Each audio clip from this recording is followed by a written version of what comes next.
научила от моите родители, от дядовци, баби и съм го предала до внучетата. И всички са с чувство за хумор. У нас много се смеем, обичаме да се смеем. А как помагат семейните отношения?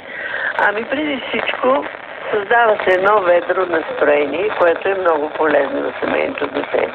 Аз обичам да така, като видя, че нещо доскучава или дотежнява, да разкажа някой вид, който съм прочела или някоя весела случка.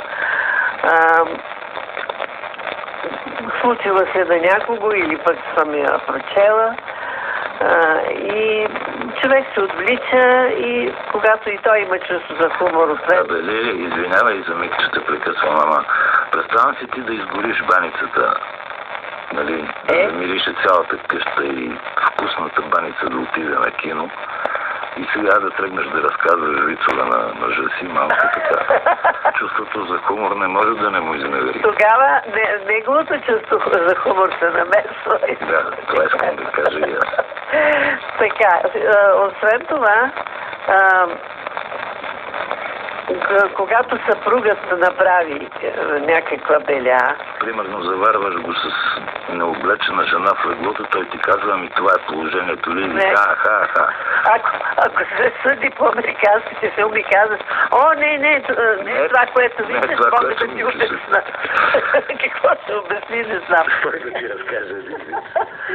Обаче, аз говоря за друго. Ако той щупи нещо, ако забрави, като, да речем, ключа на вратата отвънка или един път вече забравил колата паркирана с отворена врата и така нататък.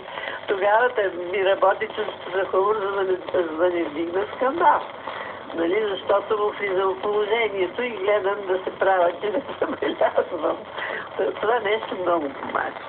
Но аз искам да разширя, ако ви позволиш, нещата с още едно много важно качество, което помага в семейния живот, и това е добрата памет.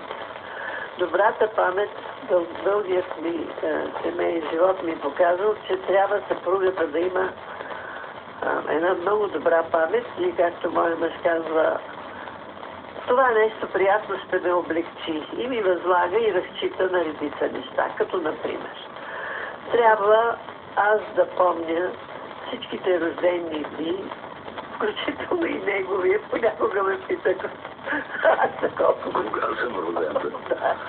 И на цялото му семейство, на приятели. Трябва да помня поети задължения с дати, кога трябва нещо да се, на кого да се обадиш, къде да платиш дадена такса. Ти ако проявиш в този момент чувство за хумор и объркаш